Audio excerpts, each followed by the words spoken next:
माँ तो कृपा कर दे। माँ कहती है इसने कभी दान नहीं करा, पुण्य नहीं करा, सत्कर्म नहीं करा, तो मैं कैसे दान दूं? दान का फल दान कैसे दूं मैं?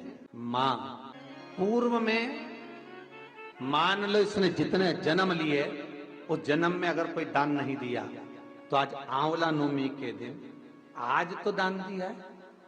लक्ष्मी जी बोलती है जो अभी करेगा इसका फल तो बाद में मिलेगा। जगत गुरु शंकराचार्य जी कहते हैं मां मैं आपसे केवल इतना सा मांगना चाहता हूं, इस कली काल में आप मुझे वर दे दो कि एक दिन ऐसा हो आंवला नवमी का जिस दिन जो दिया जाता है उसका फल जीते जी ही मिल जाए। बस इतनी कृपा कर। जगत गुरु शंकराचार्य जी के शब्द देखिए। गौदान करा उसका फल बाद में मिलेगा, कुछ दान करा उसका फल बाद में, पर आंवला नवमी के दिन अगर आपने कुछ दान दिया है, आंवला नवमी के दिन अगर आपने दान किया है उसका फल जगत गुरु शंकराचार्य जी माता लक्ष्मी से कहते आज की आज मिलना चाहिए। उसका फल हमें इसी पृथ्वी पर रहते रहते इस साह शरीर में मिलना चाहिए। आज ही का दिन है महाराज, अक्षय नवमी। विष्णु पुराण कहती है, स्कंद पुराण कहती है, मान लो कोई आंवले का पेड़ आपने लगाया, बहुत बड़ा हो गया, उसमें फल नहीं लग रहा है, वो फलित नहीं हो रहा, बहुत बड़ा हो गया उसमें एक फल नहीं लगा, तो किसी पवित्र नदी का, गंगा, यमुना, सरयू, नर्मदा, क्षिप्रा, मंदाकिनी, गोदावरी, किसी पवित्र नदी का जल आपके पास में हो तो आज आंवला नवमी के दिन जो फल नहीं रहा हो, वृक्ष जिसके अंदर आंवले ना लगते हो, आंवले का वृक्ष बहुत बड़ा हो गया, फलित नहीं हो रहा, आज ही के दिन एक कटोरी में जल लेकर नारायण नारायण और शिव का स्मरण कर कर उस पेड़ के नीचे डाल दिया जाता है तो वो पेड़ जो है, वृक्ष जो है वो फलने लगता है, उसमें फल लगना चालू हो जाता है।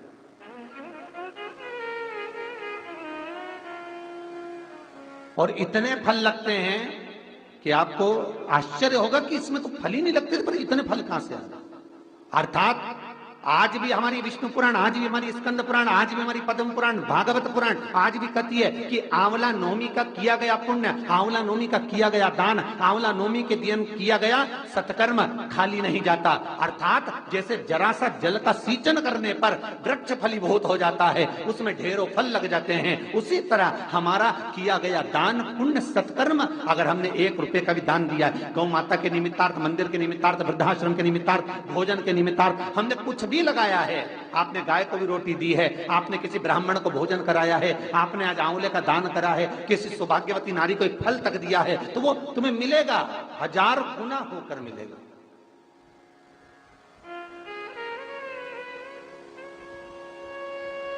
कई लोग कहते हैं महाराज जी ऐसा होता है, इतना बड़ा पेड़ हो गया हमारे यहाँ फल नहीं लग रहा है, ऐसा होता है कि आंवला नवमी के दिन जल छोड़ दो तो फल? तो करके देखो ना प्रैक्टिकल। ना महाराज कहीं जा रहा है, ना आंवले का पेड़ कहीं जा रहा है, ना तुम कहीं जा रहे, करो।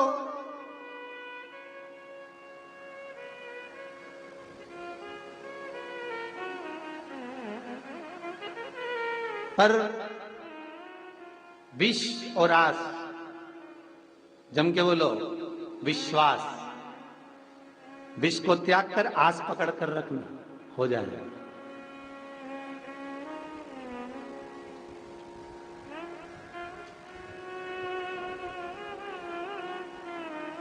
विश्वास। आज ही का दिन है आंवला नवमी का। महाराज अगर किसी पंडित ने, किसी ब्राह्मण ने, किसी ज्योतिषाचार्य ने बता दिया कि तुम्हारे बच्चे की उम्र कम है, किसी ने बता दिया कि इसकी अल्पायु है, इसकी उम्र कम है, इसको ये बहुत बड़ी बीमारी होगी और एक्सीडेंट होगा और ये होगा वो होगा, ये वाली अंगूठी पहनो, ये वाला नथ पहनो, ये चीज पहनो, बिल्कुल नहीं, तुम्हारी मर्जी पड़े तो पहनना, लाखों रुपए खर्च करो और मालूम पड़े फल ना मिले तो एक काम जरूर करना, आज के दिन हाथ में कुंकू लगाकर, कुंकू को लगाने के बाद अपनी माता जी से कहकर उस बच्चे के हथेली पर स्वस्तिक बनाकर आंवले के वृक्ष पर छापे 5 लगवा दीजिए। वो बच्चा कभी अल्पायु नहीं मर सकता, उसकी उम्र में वृद्धि होगी, उम्र कम नहीं हो सकती, उम्र बढ़ेगी।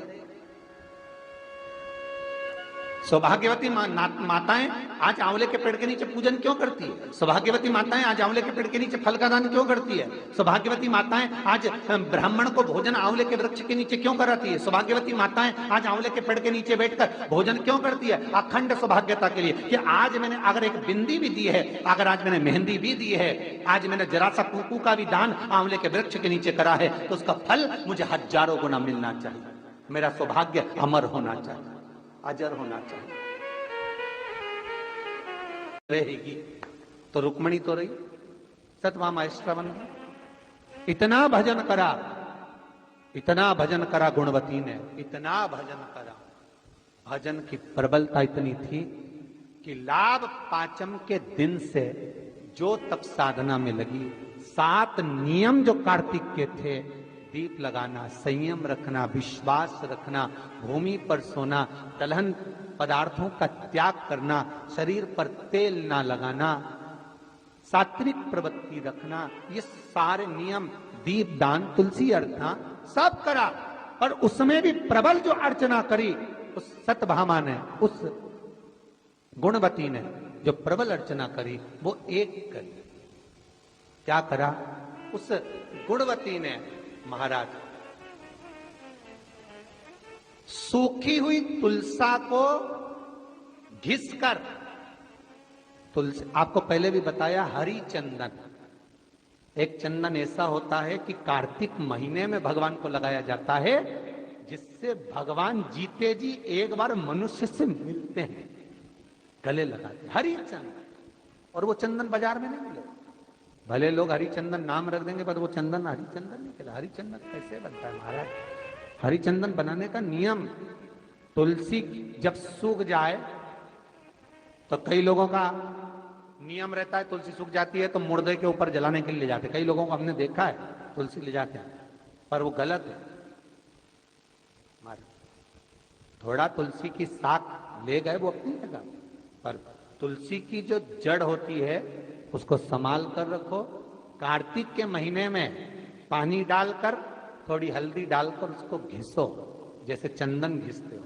उससे लकड़ी के घिसने पर चंदन की उत्पत्ति होगी। वो चंदन, ये पचविगन के अंतर्गत कार्तिक में भगवान विष्णु के, नारायण के, कृष्ण के, ठाकुर के, लड्डू गोपाल के, श्री भगवान के मस्तक पर लगाइए, चरणों में भी और मस्तक पर भी वो चंदन लगा, वो हरी चंदन। उसी चंदन को चरण में से लेकर अपने मस्तक पर लगाइए। जीते जी एक बार श्री हरि आपको गले जरूर लगाए। इसको कहते हैं हरी चंदन।